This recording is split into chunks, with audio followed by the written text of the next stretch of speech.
తాండవ సంభ్రమాయ జటిని. జటి అంటే జటలు కట్టినటువంటి వాడు.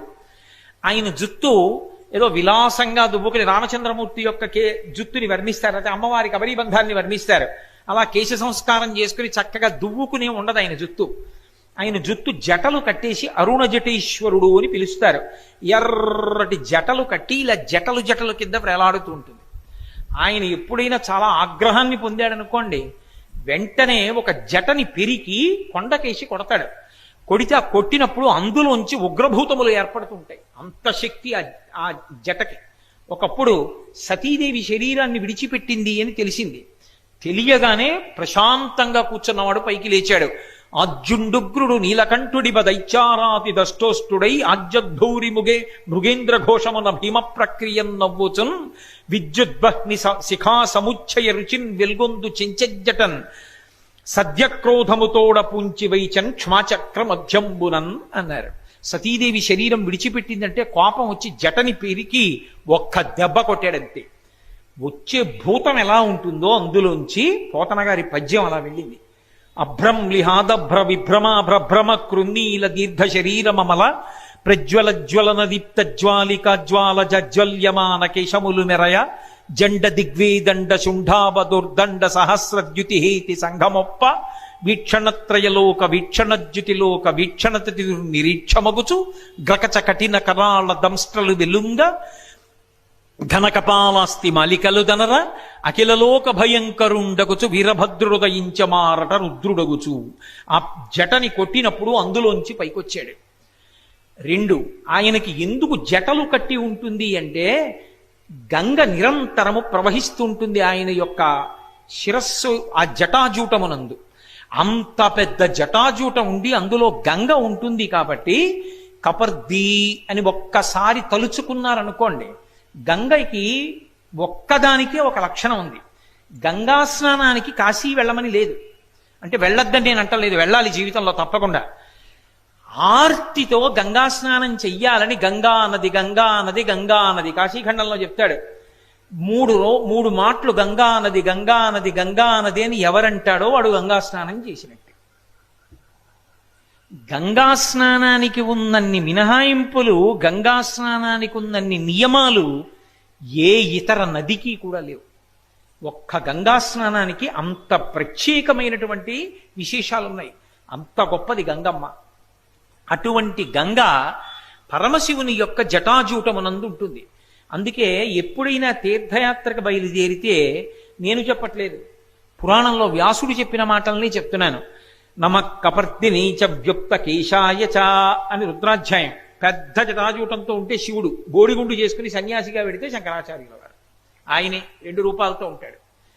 ఆయన యొక్క జటాజూటాన్ని మనసులో స్మరించి కపర్ది కపర్ది కపర్ది అని నమస్కారం చేస్తే తీర్థయాత్రకి వెళ్లకుండా అడ్డగించగలిగినటువంటి ఆ ప్రతిబంధకాలుంటాయి, వాటిని తొలగిస్తాడు ఈశ్వరుడు. ఎందుకంటే తీర్థయాత్ర చేస్తాను అని సంకల్పం చేయగానే జరగకుండా చూసే ఉగ్రభూతాలుంటాయి, వీడు తరిస్తాడని. అవి పక్కకి దేని చేత వెళ్ళిపోతాయి అంటే కపర్ది అన్న నామాన్ని స్మరిస్తే చాలు. గంగానది చేత తలపబడినటువంటి జటలు కలిగినటువంటి వాడు అని. ఆ తడిసినటువంటి కారణం చేత ఎర్రటి జటలు కట్టి ఉంటుందా ఆయన యొక్క జటాజూటమంతా. అంత పెద్ద జటాజూటం ఉన్నవాడు అది ఒక్కసారి మనసులో స్మరిస్తే చాలు, మన పాపములన్నీ పోతాయి. 2, ఆయన జుట్టు జటలు ఎందుకు కట్టి ఉంటుంది అంటే దానికి ఒక కారణం ఉంది. కేశ సంస్కారం రోజు చేసుకుంటున్నాడు అనుకోండి, అంటే జుట్టు సంస్కరించుకోవడం అంటే దువ్వుకోవడం. జుట్టు చక్కగా దువ్వుకుంటున్నాడు అనుకోండి, దానికి ఏదో తైలి సంస్కారం చేసి నూనె రాసి చక్కగా దువ్వుకుంటున్నాడు అనుకోండి, వాడి జుట్టు చక్కగా ఉంటుంది. అసలు మనిషి అందంగా ఉన్నాను అని అనుకోవడానికి అన్నిటికన్నా దేని గురించి తాపత్రయపడతాడంటే జుట్టు గురించే తాపత్రయపడతాడు. అందుకే చూడండి, ఇంట్లోంచి బయటికి వెళ్ళేటప్పుడు ఓ సంచిలో గబుక్కుని బురద ఏదైనా మీద పడుతుందేమో అని ఇంకో పంచేని సంచిలో పట్టుకు వెళ్ళడం, ఓ దువ్వెన మాత్రం జేబులో పెట్టుకుంటాడు. ఆ జుట్టు దువ్వుకోవాలి. గబగబా ఎక్కడ పడితే అక్కడ అద్దం కూడా లేకుండా నిష్ణాతులై పాపిడి తీసుకుని దువ్వేసుకుంటుంటారు. అలా తలకాయ దువ్వుకోవడం దేనికి అంటే అందంగా ఉన్నానని. అందుకే పరమేశ్వరుడు ఏం చేస్తాడంటే, ఓరి పిచ్చివాడా, ఈ జుట్టు చూసుకు మురిసిపోతున్నావు, ఎందులోంచి వచ్చావో అందులోకి వెళ్ళిపోయే సమయం దగ్గర పడిపోతోంది. పెట్టి సర్దడం మొదలుపెట్టు, తొందరపడు. అక్కడా ఇక్కడా కాదు, గుండెల మీద వెంట్రుకలు కూడా తెల్లబడిపోతాయి. తెల్లబడిపోయి పెట్టి సర్దరా, ఎందులోంచి వచ్చావో అందులోకి వెళ్ళిపోతాయిరా. రంగులన్నీ తెలుపులోంచి వస్తాయి, రంగులన్నీ తెలుపులోకి వెళ్ళిపోతాయి. ఎందులోంచి వచ్చావో అందులోకి వెళ్ళిపోతావు. కాబట్టి సర్దేసుకో పెట్టి. మనుష్య శరీరం మళ్ళీ వస్తుందా? చెప్పరా భగవన్నామం, రాయి కాసేపు భగవన్నామం, వెళ్ళు ప్రదక్షిణం చేయి, చదువుకో శివానందలహరి. చెప్పడానికి జుట్టు తెలుపు చేస్తాడు. అందుకే దూర్జటి కూడా దంతంబుల్ పడనప్పుడే తనువుయందారూఢి ఉన్నప్పుడే కాంతాసంఘము రోయనప్పుడే జరాక్రంతంబు కానప్పుడే వింతల్ మేన చెరించునప్పుడే కురుల్ వెల్వెల్ల కానప్పుడే చింతింపల్వెనవీ పదంబుజములం శ్రీకాళహస్తీశ్వర అన్నాడు. జుట్టు తెల్లబడక ముందు శ్రీకాళహస్తీశ్వరాన్ని స్మరించాలి, దర్శించాలన్నాడు. అందరి జుట్టు దువ్వుకుంటారు, అందరి జుట్టు బాగా ఉండాలని చూసుకుంటారు. శంకరుడు ఆయనకి ఆ లెక్కే ఉండదు. అసలు ఆ జుట్టు గురించి పట్టించుకోడంటే మిగిలిన శరీరం గురించి పట్టించుకుంటాడనే కాదు. అసలు మీకు ఒక పెద్ద చమత్కారం చెప్తాను. ఆయన అంతటి అందగాడు లేడు, ఆయన అంతటి ఆధ్యాత్మిక వైభవం ఉన్నవాడు లేడు. అందుకే ఆయన ఎప్పుడూ తనలో తాను రమిస్తూ ఉంటాడు. కాబట్టి బాహ్య స్పర్శ ఉండదు.